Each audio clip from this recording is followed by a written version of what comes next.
प्रिय विद्यार्थियों, मैं सर आपका बहुत बहुत स्वागत करता हूं। चलते हैं समय को न बर्बाद करते हुए सीधे करेंगे बाल विकास के महत्वपूर्ण प्रश्नों की श्रृंखला की तरफ, जो परीक्षा की दृष्टि से बेहद इंपॉर्टेंट है। अगर वीडियो पसंद आए तो प्लीज एक चैनल को लाइक शेयर सब्सक्राइब जरूर से कर दें, बेल आइकन को जरूर से प्रेस कर दें प्रिय विद्यार्थियों, जिससे वीडियो की सारी नोटिफिकेशन आपके पास पहुंचती रहे। बाल विकास के महत्वपूर्ण प्रश्नों की श्रृंखला की तरफ चलते हैं। प्रश्न संख्या 1 से एनएपी नेशनल एजुकेशन प्रोग्राम 2020 के अनुसार स्कूली शिक्षा का नया ढांचा क्या है? जल्दी से बताएं प्रिय विद्यार्थियों, इस प्रश्न का सही उत्तर क्या हो जाएगा। कुछ प्रश्न इसमें ऐसे जो कि पिछले क्लासेस में थे, जिनको परीक्षा की दृष्टि से महत्वपूर्ण लगा, इसलिए उनको एक दो प्रश्नों को रिवीजन में रखा गया है। बाकी आपको नए क्वेश्चन मिलते रहेंगे। प्रिय विद्यार्थियों, इस प्रश्न का सही उत्तर क्या है? कमेंट सेक्शन के माध्यम से जल्दी बताएं प्रिय विद्यार्थियों, इस प्रश्न का सही उत्तर क्या होगा। तो कौन सा प्रोग्राम था? पहले प्रश्न का सही विकल्प क्या हो जाएगा? 5 3 3 प्लस 4 हो जाएगा। हमने आपसे बताया था कि इसी में से प्री प्राइमरी और आंगनवाड़ी को शामिल किया गया है, ठीक। और प्री प्राइमरी में भर्ती की जाएगी और आंगनवाड़ी में भी भर्ती अभी चल रही है, इसलिए ध्यान रखिएगा प्रिय विद्यार्थियों। इस परीक्षा की दृष्टि से ये महत्वपूर्ण प्रश्नों की श्रृंखला में इसको हम रखेंगे। अब हम चलेंगे प्रश्न संख्या 2 की तरफ। सृजनात्मकता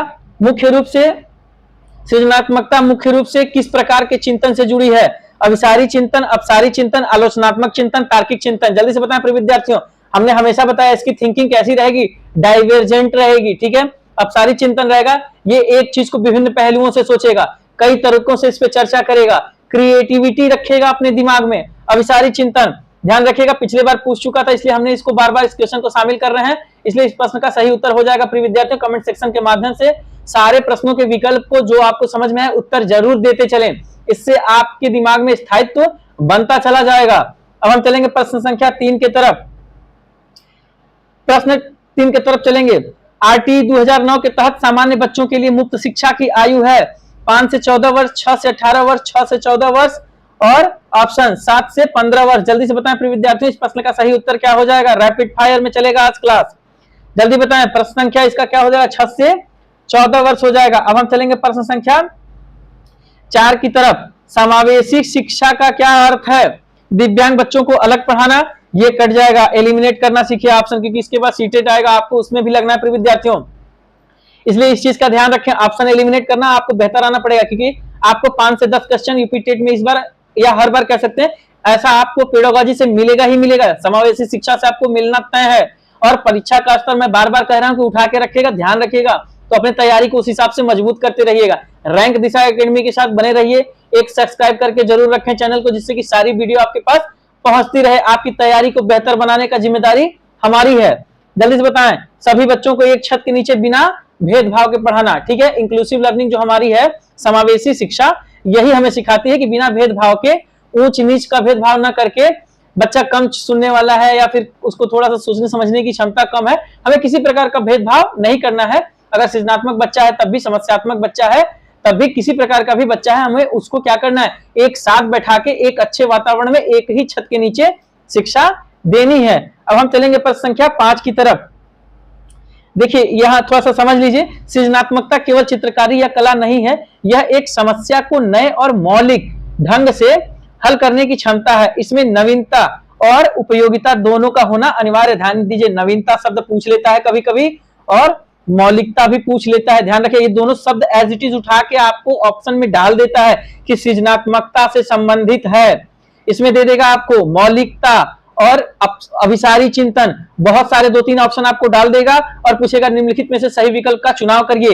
तो मौलिकता और नवीनता, ठीक है। एक प्रामाणिकता भी ध्यान रखिएगा, इन सब शब्दों को अच्छे से ध्यान रखिएगा। एक दिन हम सृजनात्मकता से जो 12-13 शब्द हैं उसको हम अच्छे से आपको कराएंगे। एक दिन हम आपको वीडियो में बनाए थे, आप नोट डाउन कर लीजिएगा, स्क्रीनशॉट मार के रख लीजिएगा प्रिय विद्यार्थियों। अब चलेंगे हम प्रश्न संख्या 5 की तरफ। एनईपी 2020 के अनुसार परख क्या है? जल्दी से बताएं प्रिय विद्यार्थियों, परख क्या है? एकदम वेरी वेरी इंपॉर्टेंट क्वेश्चन, इस बार स्तर बढ़ाएगा तो इससे ऊपर नहीं जाएगा प्रिय विद्यार्थियों। परख पूछने का पूरा चांस है और इसका फुल फॉर्म भी जरूर से याद कर लीजिएगा प्रिय विद्यार्थियों, स्क्रीनशॉट लेके इसको रख लें। इस प्रश्न का सही उत्तर क्या हो जाएगा? परख क्या है? जल्दी से बताएं, प्रश्न संख्या 5 का सही उत्तर क्या हो जाएगा प्रिय विद्यार्थियों? ऑप्शन नंबर बी, राष्ट्रीय मूल्यांकन केंद्र को हम परख के नाम से जानते हैं। परख का मतलब क्या होता है? परखना, उसी से एक अर्थ लेके राष्ट्रीय मूल्यांकन केंद्र को इसमें रखा गया है।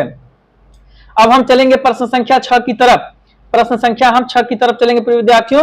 प्राथमिक स्तर पर आरटीई 2009 के अनुसार 60 छात्र शिक्षक की अनुपात क्या होगा प्रिय विद्यार्थियों, प्राथमिक स्तर की बात कर, ध्यान रखिएगा इस चीज को, जल्दबाजी मत करिएगा। इस प्रश्न का सही उत्तर क्या हो जाएगा, 30 संबंधे 1। अगर उच्च प्राथमिक पूछता आपसे तो कितना पूछता, 35 संबंधे 1 पूछता, और एक क्या रहेंगे उसमें, हेडमास्टर या प्रधानाध्यापक रहते हैं। ध्यान रखिएगा, इस प्रश्न को पूछ लेता है कि 1000 घंटे किसके है और 800 घंटे किसमें है। 45 हफ्ता में 45 घंटे पूछ लेता, बहुत सारे तरह से क्वेश्चन आपसे पूछता है प्रिय विद्यार्थियों, इसलिए इस सबको ध्यान में रख के जाइएगा। टॉरेंस के अनुसार सृजनात्मकता का तत्व कौन सा नहीं है, प्रवाह, मौलिकता, लचीलापन, स्मृति। जल्दी से बताएं प्रिय विद्यार्थियों, इस प्रश्न का सही उत्तर क्या हो जाएगा, स्मृति, मेमोरी। मेमोरी का कोई संबंध सृजनात्मकता से नहीं, ध्यान रखिएगा। याद करना नहीं है आपको, कंठस्थ करना नहीं है। सृजनात्मकता का मतलब क्या है, आपको नवीन जानकारी खोजना है, विभिन्न तरीकों से खोजना है, लर्निंग बाय डूइंग से सीखना है, करके सीखना है, खेल के सीखना है, आपको सृजनशील बनना है। ठीक है, अभी हम आपको बताया ना कि वहां की मौलिकता, लचीलापन, प्रवाह, ये सब एकदम आप एकदम इसको नोट डाउन कर लीजिए किसी कॉपी पे, पेन पे। ठीक है प्रिय विद्यार्थियों, क्वेश्चन का स्तर अच्छा लगे तो प्लीज रिक्वेस्ट है आपसे कि एक सब्सक्राइब जरूर से करके चले जाएं, लाइक कर दें, बेल आइकन को जरूर से प्रेस कर दें, जिससे सारी वीडियो की नोटिफिकेशन आपसे पहुंचती रहे। चलेंगे हम प्रश्न संख्या 8 की तरफ। समावेशी कक्षा में सबसे बड़ी बाधा क्या है, धन का अभाव, शिक्षकों की नकारात्मक अभिवृत्ति, बच्चों की बुद्धि, पाठ्य पुस्तकों की कमी। प्रश्न संख्या 8 का सही उत्तर क्या हो जाएगा, आप किसी पे दोष नहीं दे सकते, आप शिक्षक हैं, आपकी सारी जिम्मेदारी है, आप जिम्मेदार हैं। अगर किसी कक्षा में कोई गड़बड़ी होता है, अगर बच्चा परीक्षा में फेल हो गया तो बच्चा फेल नहीं हुआ फिर विद्यार्थियों, आप भविष्य के भावी शिक्षकों, आप फेल हो गए। इसलिए ध्यान रखिएगा, शिक्षकों की नकारात्मक अभिवृत्ति, ध्यान रखिएगा आप। अब हम चलेंगे प्रश्न संख्या 9 की तरफ। एनईपी 2020 कम से कम किस कक्षा तक मातृभाषा में शिक्षा पर जोर देती है, कक्षा 3 तक, कक्षा 5 तक, कक्षा 8 तक, कक्षा 10 तक। जल्दी से बताएं प्रिय विद्यार्थियों, प्रश्न संख्या 9 का सही उत्तर क्या हो जाएगा, ऑप्शन नंबर क्या हो जाएगा, 5 तक। प्राथमिक स्तर है तो 5 तक उसको किस भाषा में शिक्षा देनी है, मातृभाषा में शिक्षा देनी है प्रिय विद्यार्थियों। अब हम चलेंगे प्रश्न संख्या 10 तक।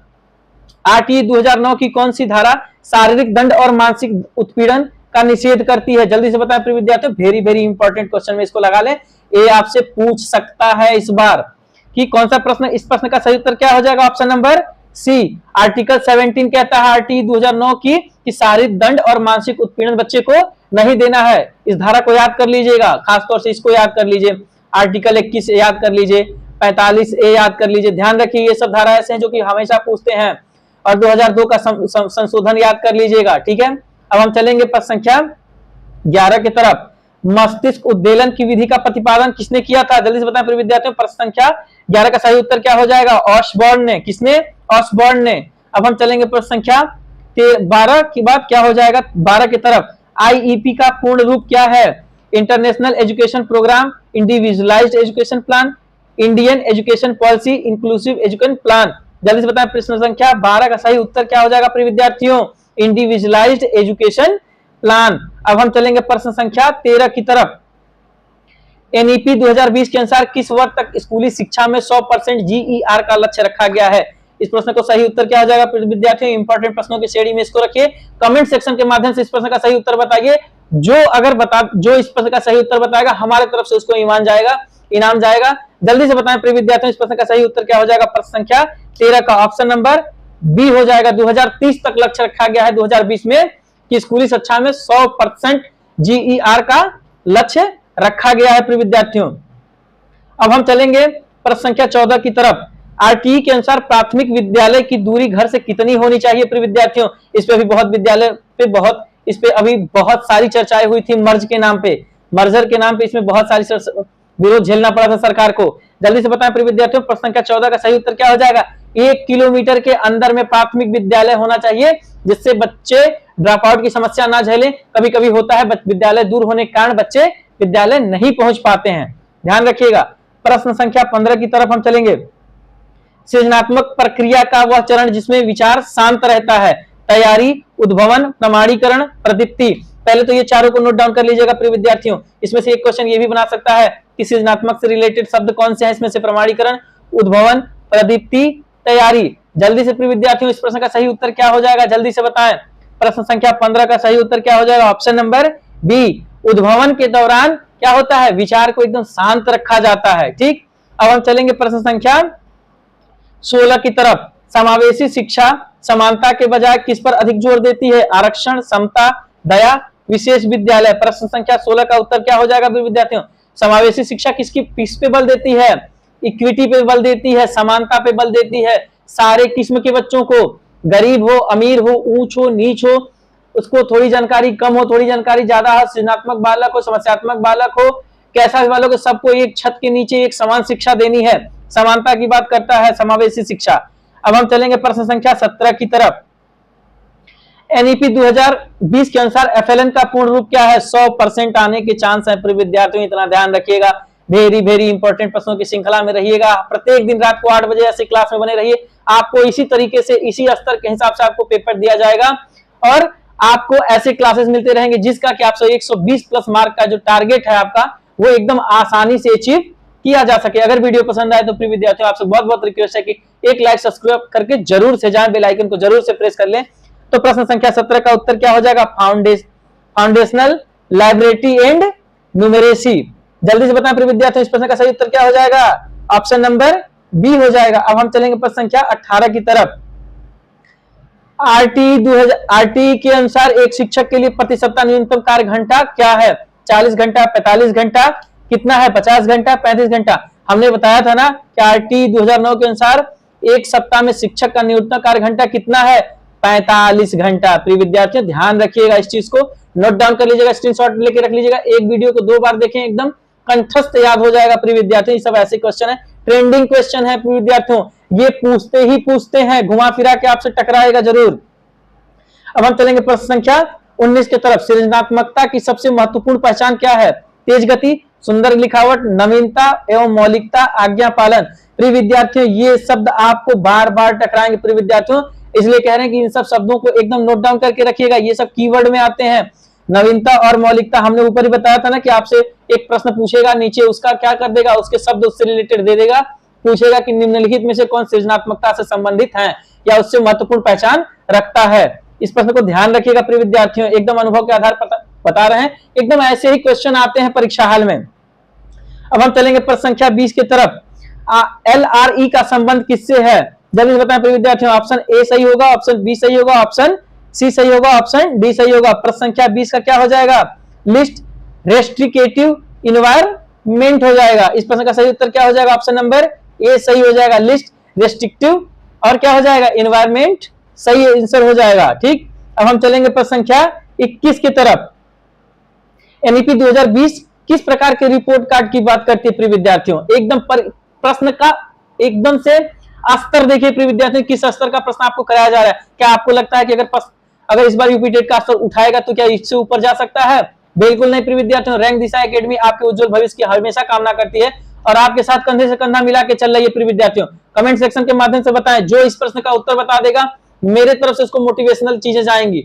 जल्दी से बताएं प्रिय विद्यार्थियों, इस प्रश्न का सही उत्तर क्या हो जाएगा?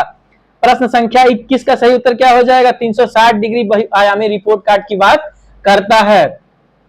अब हम चलेंगे प्रश्न संख्या 22 की तरफ। निजी स्कूलों में गरीब बच्चों के लिए कितने प्रतिशत आरक्षण का प्रावधान है? 10%, 25%, 33%, 50%। जल्दी से बताएं प्रिय विद्यार्थियों, प्रश्न संख्या 22 का सही उत्तर क्या हो जाएगा? 25%। 25% सीटें सुरक्षित करनी है किसके लिए?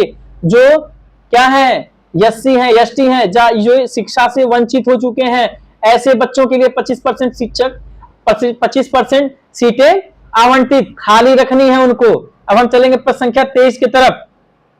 सृजनात्मक बालक की एक प्रमुख विशेषता क्या है? वह जोखिम उठाने से डरता है, वह हमेशा आज्ञा का पालन करता है, वह स्वतंत्र रूप से निर्णय लेता है, वह कम बोलता है। कम बोलता बिल्कुल नहीं, ऐसा नहीं हो सकता कि जो बच्चा सृजनात्मक है वो कम ही बोलेगा, बिल्कुल नहीं। टाकेटिव भी हो सकता है, बातूनी भी हो सकता है। वो जोखिम उठाने से क्यों डरेगा? अगर डरेगा वो तो सृजनात्मकता क्रिएटिविटी कैसे आएगी उसको? वो हमेशा आज्ञा का पालन करता है, नहीं, वो दब्बू स्वभाव का नहीं होता है, वह स्वतंत्र निर्णय लेता है। ठीक है विद्यार्थियों, अब हम चलेंगे प्रश्न संख्या 24 की तरफ। समावेशी कक्षा में बहुभाषिकता को क्या माना जाता है? बाधा, समस्या, एक संसाधन, चुनौती। प्रिय विद्यार्थियों, अपने अनुभव के आधार पर बताएं, बहुभाषिकता को क्या माना जाएगा? अगर आपको हिंदी भी आती है, इंग्लिश भी आती है, संस्कृत भी आती है, अगर बहुभाषी आप हैं तो ये क्या है? आपकी मेरिट है कि डिमेरिट है? अगर मेरिट है तो बाधा नहीं होगी, समस्या नहीं होगी, चुनौती नहीं होगी, ये क्या होगी? एक संसाधन के रूप में आप इसका उपयोग कर सकते हैं, आप गाइड बन सकते हैं, आप अच्छे मार्गदर्शक बन सकते हैं उस भाषा के। ठीक, अब हम चलेंगे प्रश्न संख्या 25 की तरफ। 5 + 3 + 3 + 4 ढांचे में पहले 5 वर्ष किस चरण को दर्शाते हैं? जल्दी से बताएं प्रिय विद्यार्थियों, क्वेश्चन का आंसर देखें, इससे ऊपर बिल्कुल जाने वाला नहीं है। बस प्रिय विद्यार्थियों, आप रैंक दिशा एकेडमी के साथ एक सब्सक्राइब, एक लाइक और बेल आइकन को प्रेस करके बने रहें। मैं आपसे वादा करता हूं कि आपको बेहतर तैयारी कराने का जिम्मेदारी हमारी होगी। हमारी टीम द्वारा ऐसे ही प्रश्न पत्र तैयार किए जाते हैं जो परीक्षा में एकदम समीपता से एकदम आने की संभावना ज्यादा रहे। इस प्रश्न का सही उत्तर क्या हो जाएगा? प्रश्न संख्या 25 का डी हो जाएगा। प्राइमरी स्टेज की बात करता है कि प्रथम 5 वर्ष क्या होगा? प्राइमरी स्टेज हो जाएगा। ठीक है प्रिय विद्यार्थियों, चलते हैं। ठीक, प्रश्न खत्म हो गए प्रिय विद्यार्थियों, मिलते हैं अगले क्लास में रात को 8 बजे। तब तक के लिए धन्यवाद प्रिय विद्यार्थियों। वीडियो पसंद आए तो प्लीज एक लाइक, सब्सक्राइब जरूर करके जाएं। धन्यवाद प्रिय विद्यार्थियों।